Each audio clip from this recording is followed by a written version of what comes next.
I didn't even know it was lost, but am I going to be glad I found it? Let's find out today on Whiskey Wednesday on the Whiskey Tank.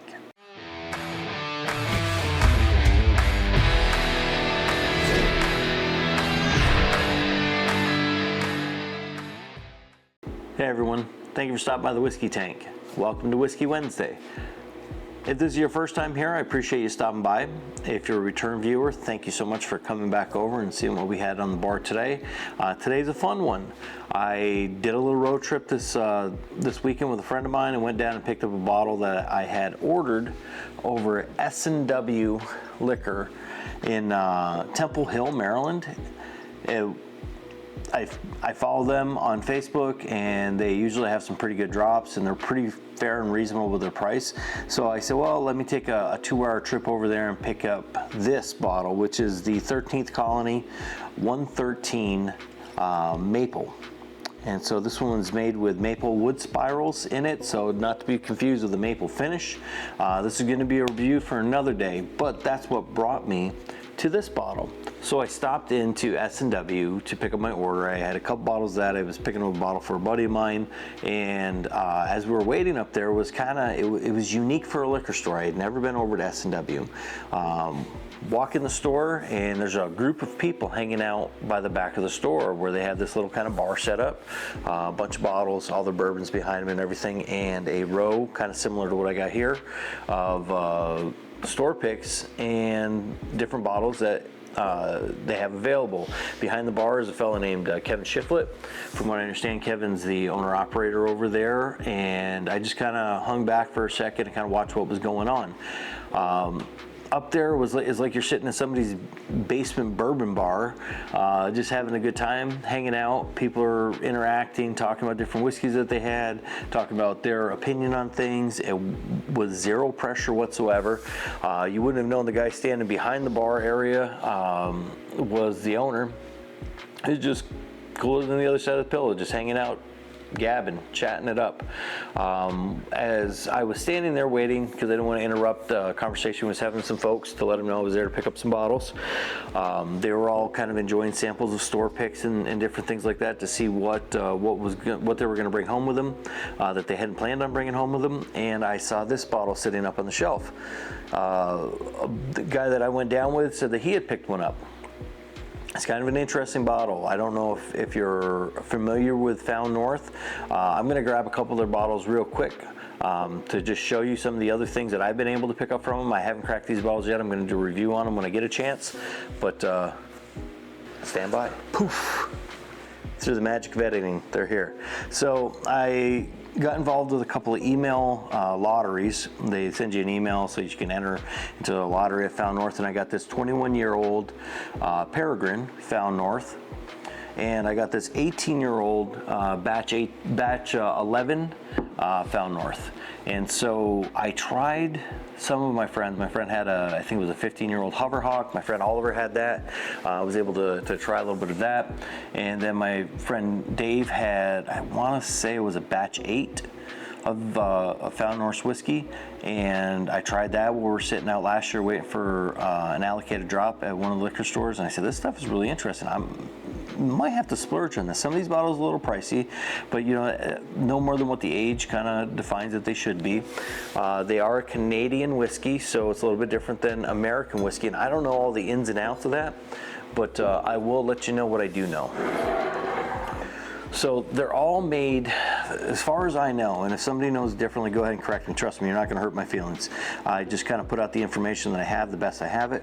But if I do make mistakes being human and not being a professional, it's okay. You can go ahead and correct me, it's cool.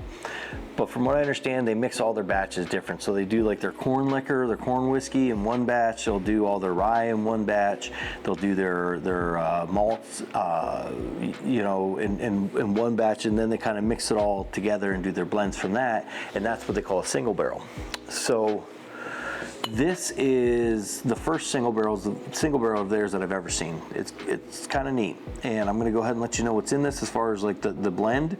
Its composition is 49% rye, 48% corn, 3% barley, and it says Found North makes single barrels By first creating a core blend, we finish the corn in a variety of cask and then bottle the best as single barrels without chill filtration or additives. Each unique range of finished whiskeys represent a season.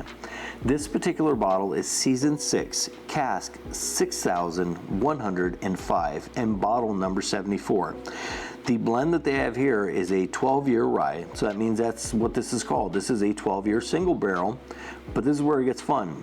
It also has, and that's the youngest, and that's why they have to call it a 12-year. You have to name it whatever, or put the nomenclature on it of whatever the youngest age of the whiskey is that's in the blend. But this is where it gets cool. 21-year rye, 15-year corn, 17-year corn, 22-year corn, and dang it, 25-year corn. That's what's in this bottle. So you've got a lot of old whiskey in this. This one happens to be 57.5 ABV, which means that it's a whopping 115 proof. And again, this is found by SNW Liquor. I tried a sample of this yesterday in the store. And I'm not gonna lie, I didn't know if I loved it or hated it, but I knew it did something to me. I couldn't figure it out. So I said, you know what, for $100, which is what this bottle is going for in the store, I gotta bring a bottle of this home with me and get into it a little bit more, because it was interesting. And that's what Whiskey Wednesday is all about. We're trying to find different whiskeys that maybe you haven't had a chance to try, maybe you haven't wanted to pull the trigger on because they're a little bit odd. This falls into that category almost perfectly for me. So again, this is a fresh crack on this bottle. The bottle that I tried a little tiny sample, about this big, one of those little communion cups, yesterday, was a little bit, it had been opened up a little bit, so I don't know if that's going to affect it, but I'm going to talk about the whiskey that's in this bottle right here and let you know what I think. Here's the cool part. These are still sitting on the shelf and still available, so if you're in the DMV area, Kevin has a really big following on Facebook. There's a lot of communication. It's a really open, it's a really cool community. He's kind of fostered over through his store. So you've probably seen this on there, but if you're not familiar with that, I think it's called DMV Bourbon Society off the top of my head. You can check it out there. Kevin's really cool about putting releases. Like, that's how I found that, I moved to someplace, found that 113 13th Colony maple spiral finished bottle. As he posted it right on Facebook, was able to say, hey, this is cool, I can go right on their app or their website, order it there, and then go pick it up. He wants you to pick your stuff up within 30 days. So just I mean, listen, if you're waiting 30 days for your whiskey, I mean, come on. I'm 2 hours away. I can kind of see the benefit. Maybe let a few bottles collect before you make that trip out there once a month. But you also, you know, it's not a storage locker there either. So he wants you to pick your bottles up within 30 days, get them out the door, get them into your bar in your home so you can enjoy them and share them with your friends. But they'll hold them there for you for a little while.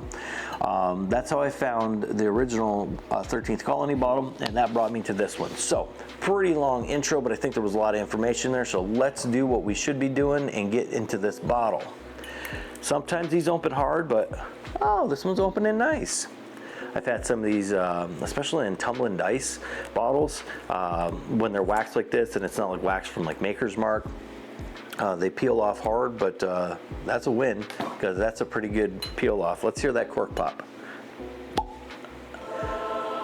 Music to my ears. Oh, that was like angels singing. That was a wonderful sound. All right, let me grab a glass. We'll get some of this poured and get into what we're doing today.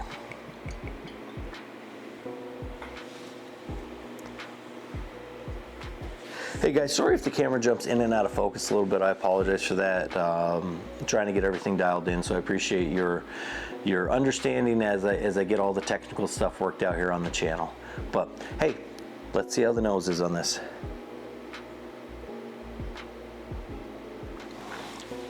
Okay, it's a little herbal, and I got that yesterday in the store too. And like I said, when I got into this glass yesterday, I found it really interesting. But you know, in those little tiny cups, if you ever drank of those, you can't get a good smell in the nose on those, out of those glasses anyway. So I really want to kind of get into a blend, let it expand a little bit, and see what the nose really was going to give us. So let me just get this moved around just a touch. Okay, there's not a lot of ethanol. A lot of times, and I've told you guys before, I like to go in first, get the ethanol blast out of the way, and then I'll go back in and see what we can actually get off the whiskey. There wasn't a lot of ethanol in this. Okay, there's a grassy note with this. Okay, there's definitely something herbal, but it's got rye in it, so that kind of makes sense. All right, I'm getting some sugary smells off it. There's definitely some sweetness, and that's from the corn. A lot of times corn whiskeys and stuff will have that really big pop of sugar. I'm gonna let this glass breathe just for another second to kind of get it in there, because you guys saw it was a fresh pop there, fresh crack. And then I'll come back to here in just a second. All right.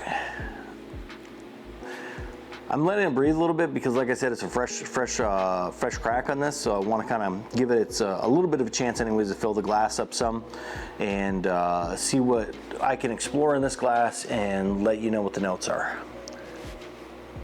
Okay, so in the nose, there's a little bit of apple, I think, and that could be because the corn sweetness in there. Maybe some apple pie spices could be involved there too. There's definitely a slight herbal note with it on the nose.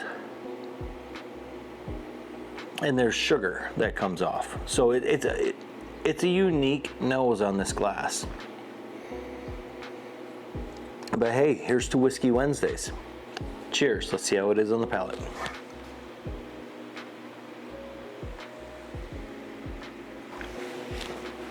Okay, so when I initially take the drink, I get sweetness immediately. It's like the corn whiskey is like a sugar bomb. Pop, goes off quick. Followed up by that, it is like, and I got the same notes yesterday when I tried this, and my buddy Dave, who was there with me, put it in a good way. So what I'm getting this is like, it's almost like if you walk up into a hay, like if you ever did hay or anything like that, or been in a hay field, like I grew up and I did hay, so I stored hay in the winter or in the summer months for cattle in the winter to eat up in upstate New York where I'm from. So I worked in hay fields doing that stuff as summer work. And so when you go up into those hay mounds and you take a breath, it's like you get the clover and you get the hay and all the different grasses and stuff that you're breathing in. And that's kind of what the experience is. That's what I'm tasting. And so my buddy Dave yesterday, and I'm going to steal his words with this, is it's like you kick like on the bottom of your push lawnmower, how you get on the deck of that, all that grass and stuff that builds up on that, and every once in a while, you got to clean that stuff out. And when it falls down on the ground, when you're scraping it off, and a little dust comes up with it, and you get that grassy, dusty taste in your mouth if you're too close to it, it hits you with that. Now I know that sounds unappealing, but something about it works with this, and it's all that sugar that you get up front. Then you get that dusty, grassy, like it is lawn clippings, right there. And then afterwards, it's almost like if you get the apple shows up a little bit, but it's like you peeled an apple and then you take a bite of something, just the apple peel. So you get a little of that skin in your mouth from the apple. Like if you're peeling your apple, it's not so much that like pop of juice, like the apple juice that you get from biting into the apple or any of that, but it's actually like the skin on the outside of the apple. And that's what's on the finish. So on the finish, that sweetness goes, that grassy herbal note kind of goes away. And it's replaced by that appley, like, it's like the karaoke version of apple. It's like in the style of apple. It's not like full on, like you just grabbed a big apple and took a bite out of it. Again, it's like that earthiness that you get off from the skin of the apple. And it's a red apple too. It's not green apple for me. It's like a Macintosh almost flavor. Let me go back in and take another sip and a quick little smell and see if anything changes on the nose, palate, or finish for this whiskey. So it's died down a little bit on the nose. It's not as punchy as what it was without those herbal notes, and I think that's because I'm kind of getting a little accustomed to it. But that's died down a little bit, but I do get that sweet corn, that sugar sweetness that you get off from like a corn whiskey or corn liquor. Man, this is a fun one. I'm telling you, this is not going to be my daily drinker. All right, it's just not. That's not. I don't want to taste that every day. It's not like an Eagle Rare or something like that you're just like, oh yeah, I can drink this. If I had one bottle on the shelf for the rest of my life, let me do an Eagle Rare or something like that, or a Russell's Reserve.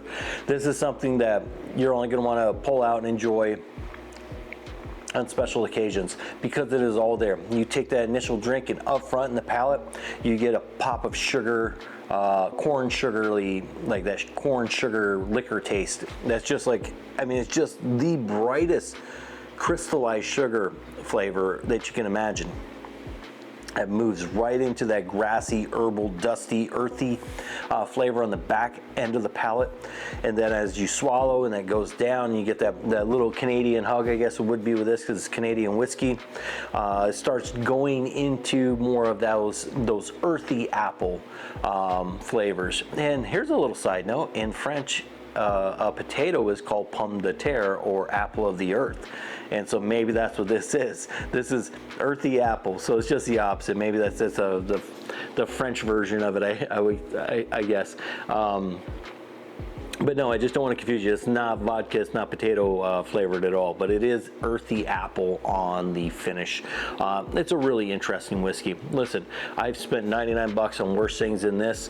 I would definitely buy this bottle again, and I'm going to enjoy this bottle. And what I'm going to enjoy doing most of this bottle is sharing this bottle with friends, because it is an experience. It's something unique. Again, not a daily sipper, but definitely something cool to have in your bar to share with people, because it is a roller coaster of tasting experiences. You're starting with that sugar, you go into that herbal, a little of that dusty earthy, and end with a little bit of apple. And that's just my opinion, but that's what I get out of this bottle. So I will say this, if you haven't checked out, if you're in the area, the DMV area, DC, Maryland, Virginia, West Virginia, I would go, Delaware, any of those little clump of an area, and you haven't been to Temple Hills, Maryland to check out SNW Liquors, go over and check it out. It's a cool little homey experience anyways. I go in there and I'm talking to Kevin like I've known him my entire life. He's just a friendly guy, happy guy.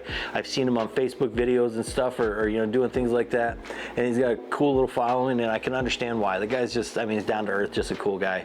But check that store out, try some samples of their store picks. They got a lot of unique stuff. My buddy yesterday picked up a Russell's Reserve store pick from them. They sold out before I had a chance to get it, but they do put out some good things there. I tried that Russell's Reserve store pick, and it was heaven. It was so good. I'm a little jealous of Dave, but I'm sure he'll share a sip with me if I ask him really nicely. But that's what I got for you guys today. Hey, if you haven't subscribed to the channel yet, I'm growing, getting this channel a little bit bigger. I would appreciate if you could. If you like the video, go ahead and share it with somebody, and hit the like button too. But until next time, folks, Whiskey Wednesdays, I'm Joe. This is the Whiskey Tank. Cheers.